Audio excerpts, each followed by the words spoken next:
So, yeah, let's do quick introductions just to get going. So, I'm Alim, a secular spirit. Nice to meet Um, you. nice to meet you, Aladdin. Oh, what's your tagline? I really liked it. Let me show you the world from the From the perspective. eyes of an Yeah, ex-Muslim. from the eyes. Yeah, I like that. Yeah, yeah. Thank you so much for doing this with me. I really appreciate it. We were talking Perfect. about this a little bit before we started going live. That I just thought you'd be a perfect person to just do this with. I really like your posts on TikTok, on Twitter as well. I like your, you know, calm, rational perspective on things. You haven't been Well, I doing the try. social media for long, right? No, I have not. By the way, I just want to let you know your camera's still not working on Zoom, but uh, I'll let that slide, I Oh, suppose. we're good on YouTube though. Okay. Yeah. Okay. Um, yeah, I have not been doing this for long, and I never really intended on being a social media person. So, excuse me while I figure my way around this realm, I suppose. Yeah. Yeah.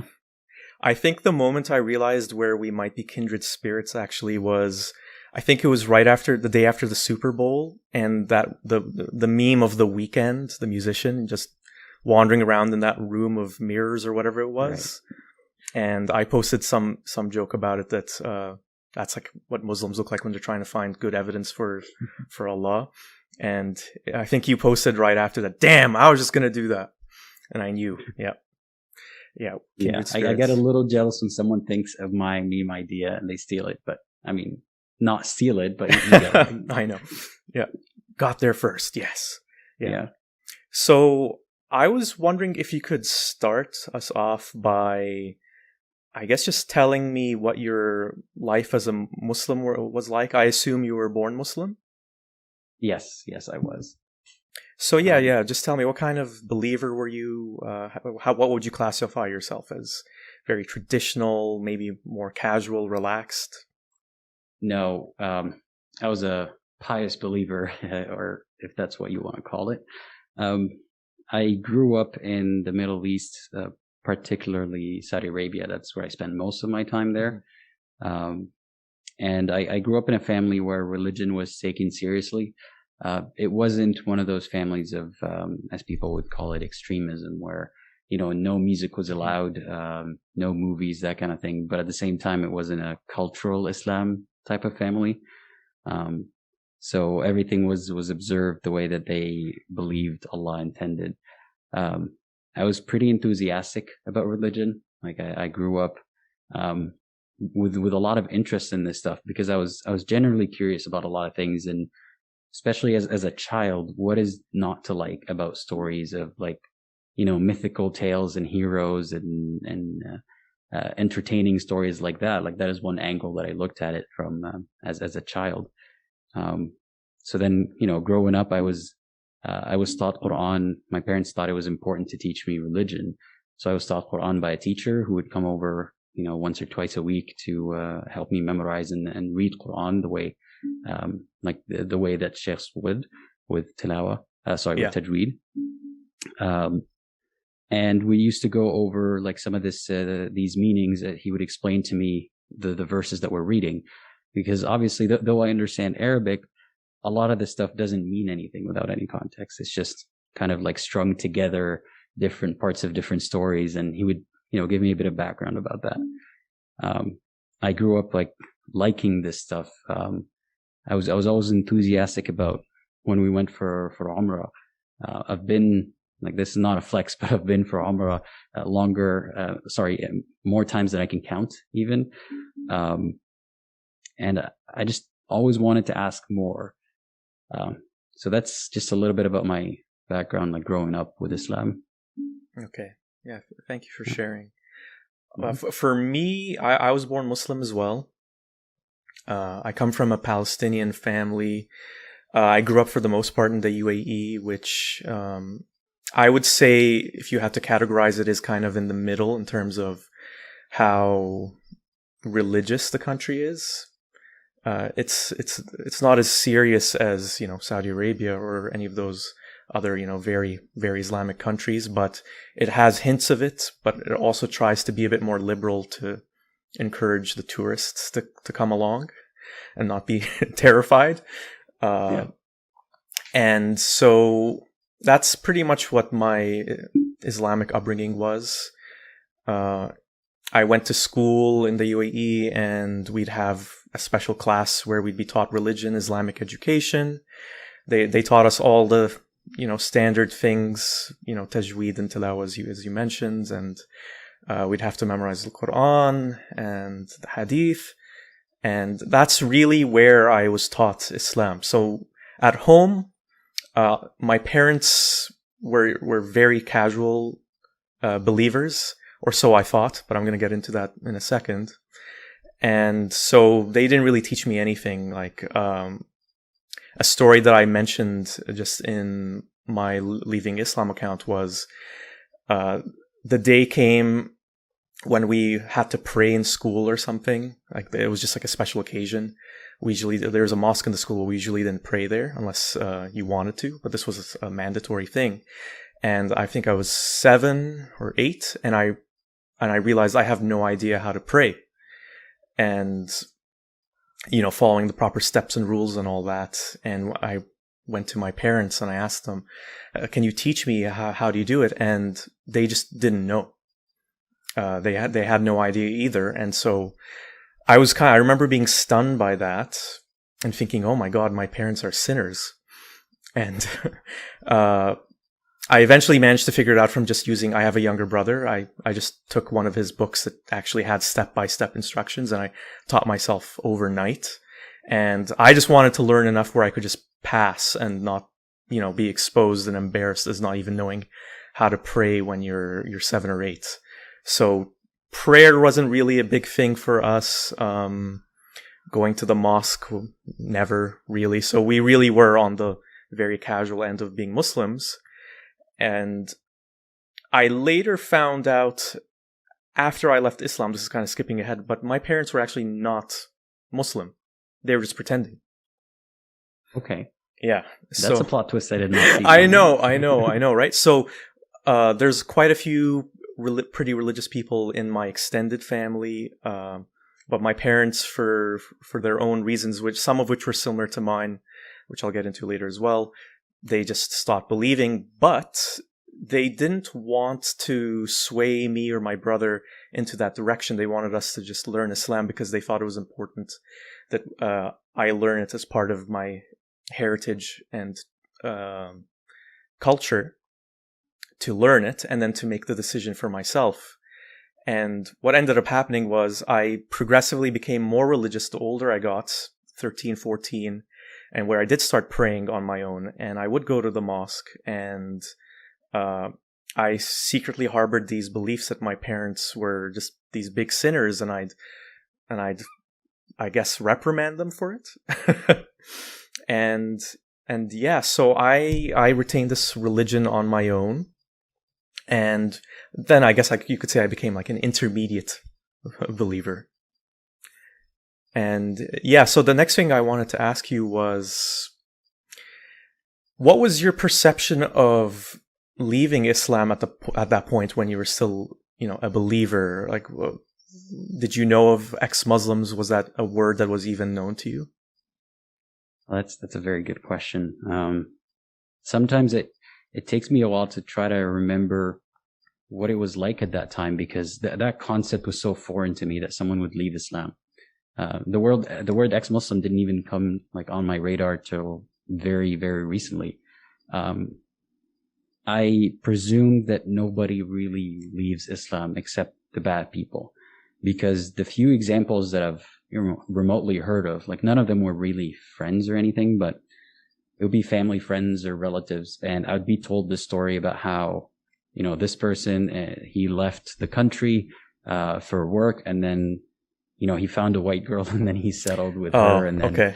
that whole story, I was told that they were chasing, as they put, chasing their desires, just going there to have their fun. And then they decided, I want to keep having this fun during my life.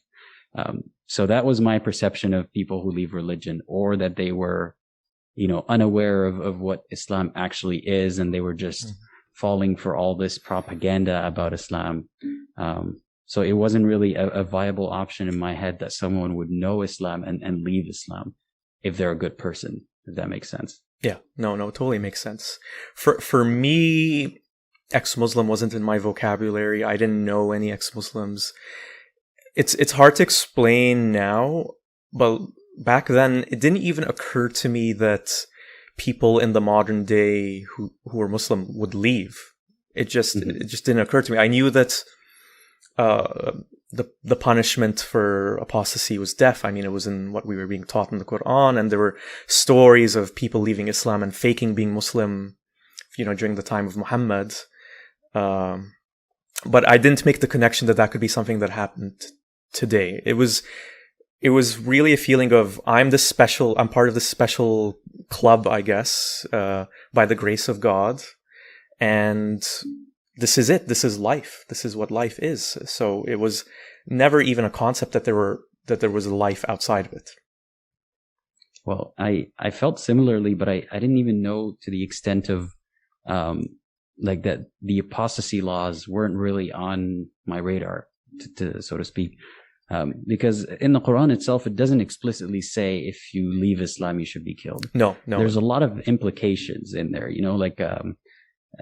disbelievers are the worst of the worst. And some Muslims who try to rationalize it by saying, oh, this only applies to that one war or this one group of to a specific context. Yeah. I've heard that too. Yeah. I want to talk about that whole context issue later. Sure. But the point is, I heard about apostasy laws. I knew Saudi Arabia was extreme with things, or so I believe. So it wasn't really looking at Saudi Arabia's implementation or Wahhabism or Sharia law in any form that made me feel like that there was something wrong. So I was just aware that, those who spread corruption about Islam, like those who are out to make up lies about Islam and make it look bad, I didn't think too hard about what should happen to them. But when I heard that, they're jailed or punished, I'm like, well, seems about right.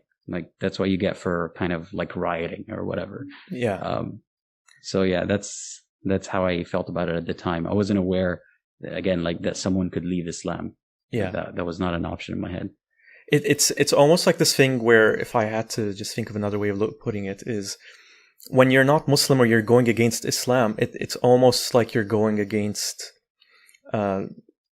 just the nature of existence, just goodness. Okay, so you must be evil. You must be twisted in some way. You must be a psychopath to just go against your own nature. That's really how it felt, the world outside of Islam, because that's reality. Why would you be against reality? Yeah, it's just, it made sense to you. And Islam capitalizes on this by calling it fitrah. That innate nature inside you. Yeah, they would attribute, Islam, Muslims, whatever. But when I say Islam, I mean, this is actually in Islam, not just a bad interpretation or something. But it's this idea that fitrah is anything good, basically. The fact that you don't feel like harming another person, that's fitrah. That also, you can extend that to mean that you know God and you love God. But those are two very different things.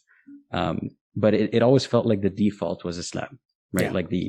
I wasn't even aware, when I was really young and I watched the movie and I saw a man and a woman hugging, and I was like, Mom, isn't that haram? And she said, well, there are people who aren't Muslim. And I was like, why? In my head, it did not make sense that they're not Muslim. So yeah, that's why it's very easy to justify anything. Once you're really convinced that person is going against the greater good, it's not hard to see them in a very bad light by default. For sure. That makes sense. Yeah. I remember also that what we were taught about the Jewish faith and people who are Christians as well was they're on the right track, but they're kind of behind us. They're just missing the point, but they're okay. That was kind of and everyone else, they're just lost or being seduced by the devil. That's one of the things that kind of started to give me a lot of doubts, was this idea, this question, well, what happens to good Christian people, right? Or good disbelievers? And I was always no matter how the question is phrased, I'm always told that Jews and Christians, only God knows what's going to happen. Like God might take it by intention, their intention and niyyah is always there. So they meant to worship God, but it just, they had the right idea there. So they may go to heaven. And I'm like, okay, what about the rest? Like, what about a Hindu or a disbeliever? And they say, well, if you worship a cow, what do you expect? Like, that's how they put it. Yeah. They're like, okay, like obviously you're way diluted, so you deserve whatever you get. And that really bothered me because I could see how our default is their default is our weird, and our default is their absurd. So that really made me rethink the whole like justice afterlife thing. That's when it started giving me doubts about that particular topic. Gotcha.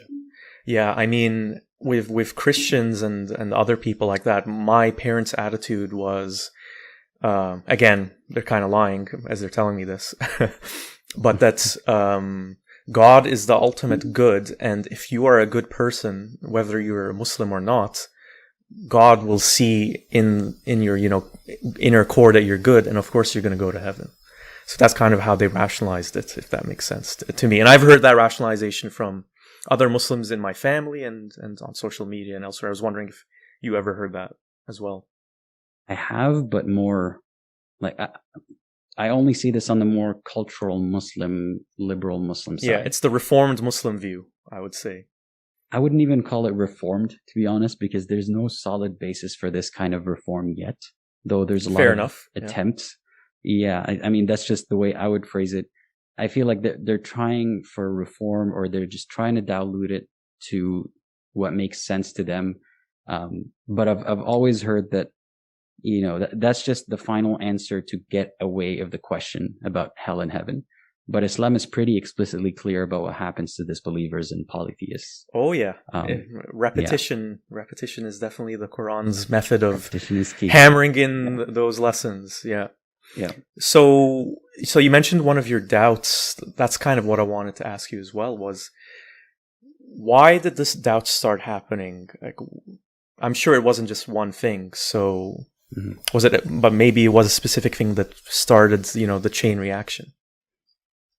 So I'm going to throw a few out there. But all right, let's hear it. In no order of importance, or I might be forgetting something very significant as well. So don't take this to be like my whole answer for that. Okay. But because again, it's not like, for a lot of people, it's not a single event or single thing that made us realize, okay, that sounds suspicious. But anyway, without the preamble, the next, my next thought here was, one of the things was predestination. Qada and qadr. How does predestination work with free will? And I know, like, I've gotten people, I've gotten like two types of responses to that. I've gotten sheikhs telling me, okay, that's impressive that you thought of that young. But then I had other sheikhs say, sorry to interrupt you. How old were you around when these kinds of ideas started coming? Well, that kind of questioning about predestination or not being able to, make it work in my head, that was around the age of, say, 15. Okay. Before, like, I don't think I was that young to be thinking that way, but the sheikhs either tell me that or they tell me you must have heard it somewhere, because that's one of the, I don't know, the bigger, more complex issues in Islam, that you probably heard it from someone trying to give you doubts about Islam. Mm-hmm. That attitude is really infuriating, because they make it seem like there's a conspiracy to disbelief, and that nothing you believe yourself is like your own thoughts. Or legitimate, yeah. Yeah. But anyway, I asked those questions around that age, and, the answers I was given were very vague and along the lines of, this is a very complex topic, or either maybe another simple answer, which is God can make a paradox work. Like, it is God, right? That was a big one, but there was also what I just spoke about good people going to hell. If it was merely about people being good, then that would have made sense. But like I said, the Quran is pretty clear about, or even like the Quran seems pretty clear about what happens to disbelievers and polytheists. Anyway, that didn't make sense to me, that God would be so upset about how their situation, their mentality, the way that He created them, left them at that position, and He would punish them for it. But one other thing that seems kind of insignificant, but when I was younger, around like maybe the age of like somewhere like 10 or younger, my mother would read me seerah, or also like stories of the prophets, qasas al-anbiya, before bedtime. And I really enjoyed them. I enjoyed this fantastical, it's like, bedtime fairy tales, but they were real. So that made it even more interesting. But I remember at some point I was asking, okay, how come we don't see miracles anymore? How come like all these miracles stopped? And my mother said, well, they all ended with the prophet. And, when you think about it now, you don't need them anymore. Yeah. Yeah. How mighty convenient, So, that was one of the things that now led me to doubt, is that, all the superstitious stuff that we see in every culture has suddenly stopped, once we have ways to collect evidence and find none. So, yeah, that was one of the reasons. Oh, wow. I gotta say that for me, the doubts, I was a bit older. So basically I moved to Canada for university when I was 17. And around that time, I had this whole existential crisis, depression, whatever you want to call it, where I was thinking, what's the point of doing anything? Why am I going to school? Why am I moving, across the world to go to school for a degree that I'm not really interested in? It was marketing, by the way. I was never interested in marketing, but just did it because you need to pick something to do, even if you're not interested in anything. And part of that was I kind of realized that, Islam is supposed to give you those answers that you're looking for in terms of what your life meaning and the purpose of what you're doing and in the greater scheme of things. And that's what I did believe when I was younger, but somehow it just didn't work for me when I was going through this crisis. And that question of why isn't it working? I mean, it should be comforting to know that there's a plan for me, that if I'm a good person, I'll go to the paradise, and that everything that bad that happens in the world that I see, whether, what's happening to Palestinians at the hands of the Israelis or whatever it is, there's reasons for it. And it just didn't work. And so I started exploring why it didn't work for me. And I came across many of those issues that you just mentioned. I think the predestination one really bugged me because I couldn't escape this whole idea in my head that even if God gave us a purpose in this life, what was his purpose in doing it in the first place? It seemed to be this kind of omitted thing where, as you mentioned earlier, where they just say, trust in Allah, he knows, he knows what's best for us. It's whatever it is, it's for the best of us. And sometimes I'd hear because he wanted someone to worship him. He wanted people to worship him. And it still didn't answer me, why does he need this? I mean, if it's Allah, he doesn't need anything. So why is he doing this? And I just couldn't escape this idea that maybe, what if Allah is just this bored entity that has just made all of this and made us suffer like these little guinea pigs in this whole game, and he makes us who we are, which I was taught was the case. Our fates are sealed, and yet we have free choice to worship him or not. And that paradox just didn't make sense to me. It just didn't, and that's kind of what started the whole ball rolling for me. I mean, in my case, everything that I've mentioned wasn't even like the tipping point at all. Those are just the first little sprouts of doubts. And I just was able to push it aside with all the answers that you mentioned, and it kind of worked for a little bit, but it was a distraction. Like when we say, Allah knows best, you shouldn't even try to understand how he works because you can't. Again, on the surface level, that makes sense. A creator, who's infinitely powerful, of course, he would understand things better than you can. So why would you not delegate the thinking part to him? But when you start looking at it from an outsider point of view, that, okay, theoretically that's mighty convenient again, because if you get me to stop thinking about it, then I won't question it. But, that's all. We're still talking in theoreticals. If that creator existed and proved itself, then, okay, I would see a point in not questioning it, right? Knowing that if it said there's a purpose to everything and it is truthful and it doesn't lie, all right, by default, that makes sense. But we're still discussing a theoretical. So yeah, that's all of this stuff came back to haunt me later, but for a long time, these answers that you didn't find convincing did work on me to some extent, as they do with a lot of people. Yeah. The interesting thing I found was that I think in retrospect, one of the reasons why I started having all these questions and this crisis in questioning Islam was because I moved. I'm pretty sure if I had stayed, I mean, you never know. If I'd stayed in the UAE, I probably would still be Muslim today. I don't know. But I think what it was, just moving, it kind of gave me this opportunity to just take a look at my life and what was important in it from a new perspective. And when I was living in the UAE and when I was Muslim, it didn't even occur to me to ask these questions. It's just I didn't have the frame of reference to know to ask them, or to know that to just ask the question. And this is the one that really got me on the road to leaving, was why do I believe this?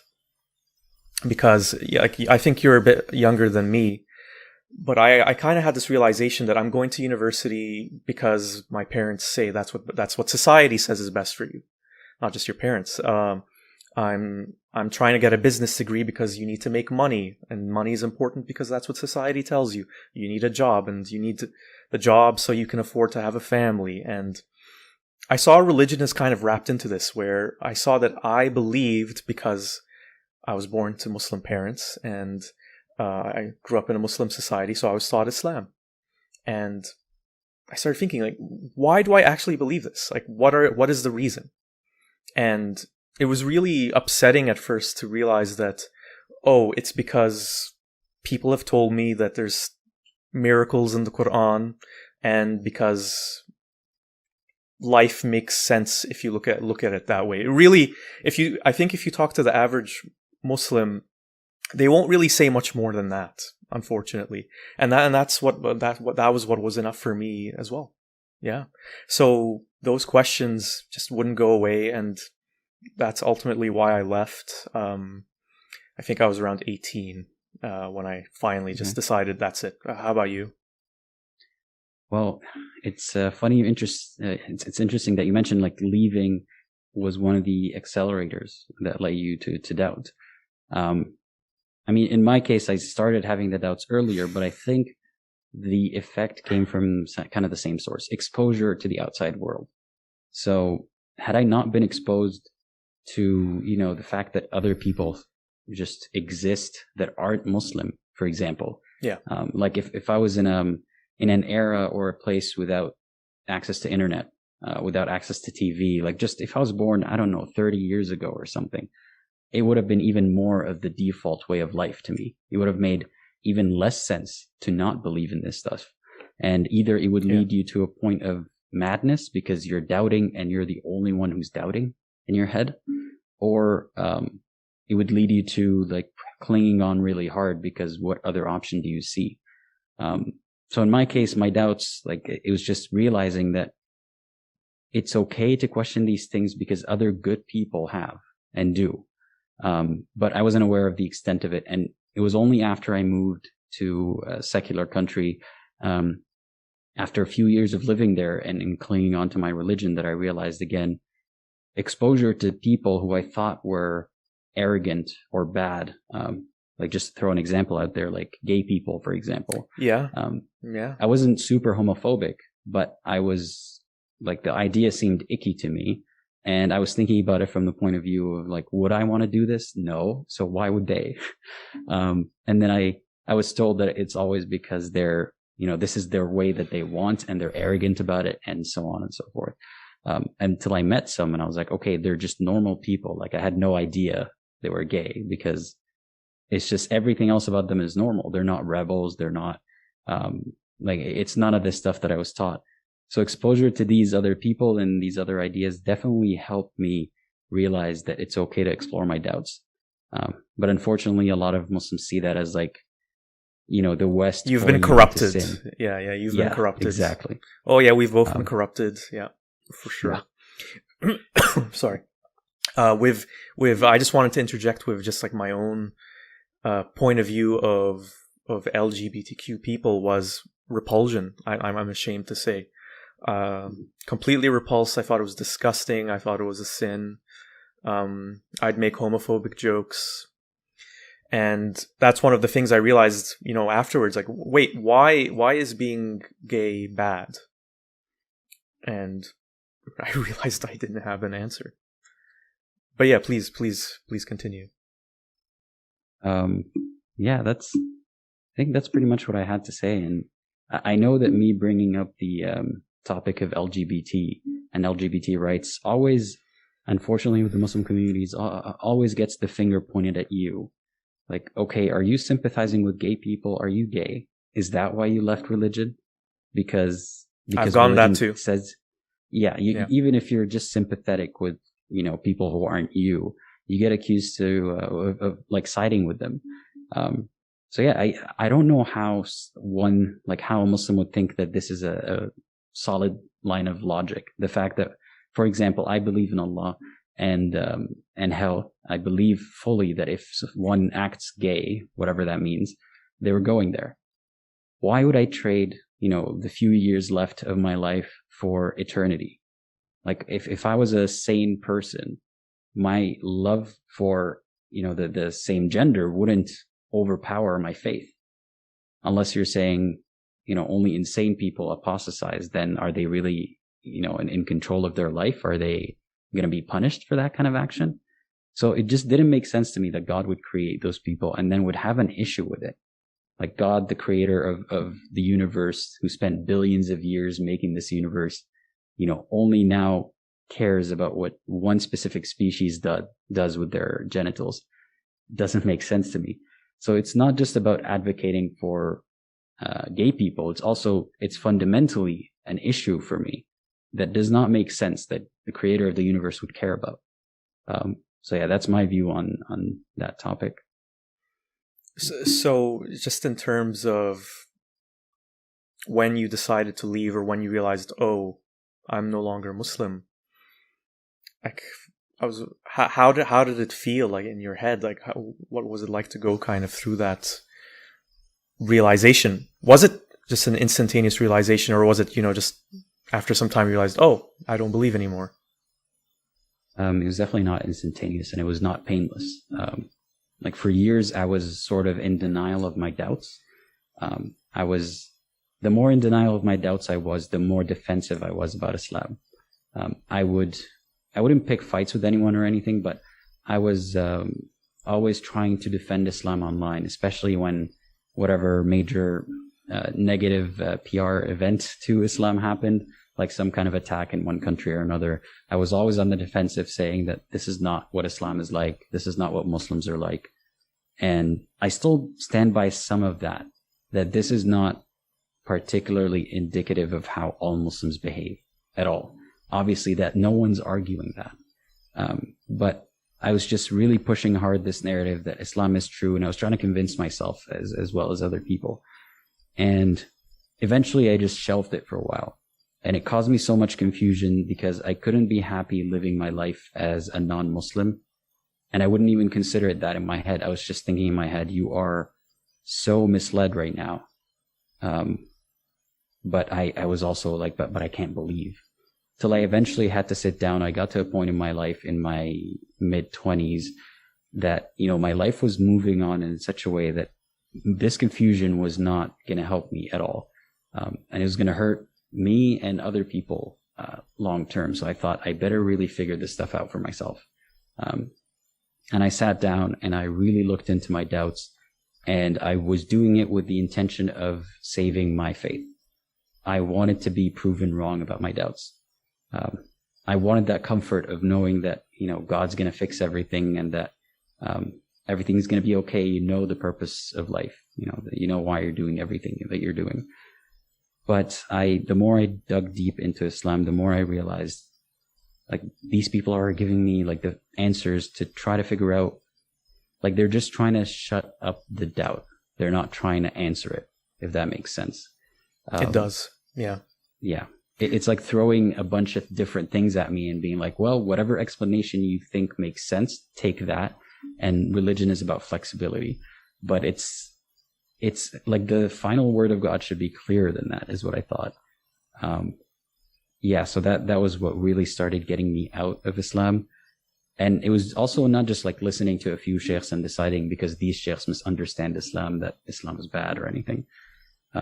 But thankfully, we have closer access to like the Islam because it's Arabic and we understand Arabic. So I'm assuming you understand Arabic. Yeah. Is that correct? Might be presumptuous. Okay. So it's easier for us to like look up what, forget all the apologetics, forget all the new reinterpretations that are coming up. Yeah, you can go to the primary source. Yeah. Exactly, yeah.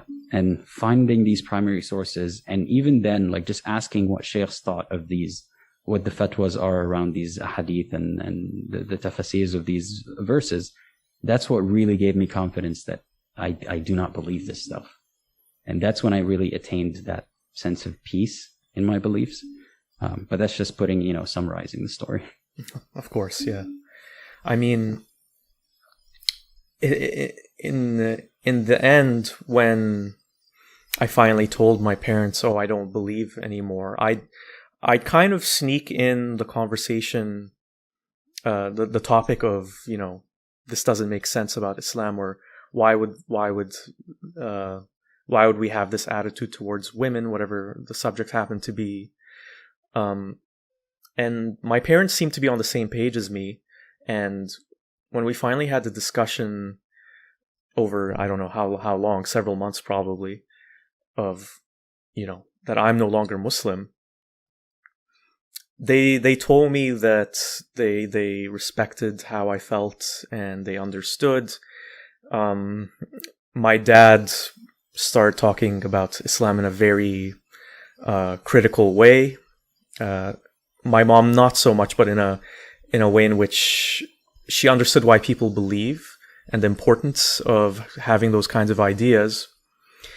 But they told me that just for my benefit in terms of not wanting their children to, be raised atheist or whatever, and then be in a Muslim country and what kind of issues that would come up, maybe we wouldn't want to take that Islamic education class that I mentioned earlier. They figured it would just be easier. And there was something my mom said that was also revealing that of just the whole attitude of why maybe a lot of people teach their children religion, whether it's Islam or something else. She told me that she felt that I was too young at the time to understand or accept that there might not be ultimate justice in the world.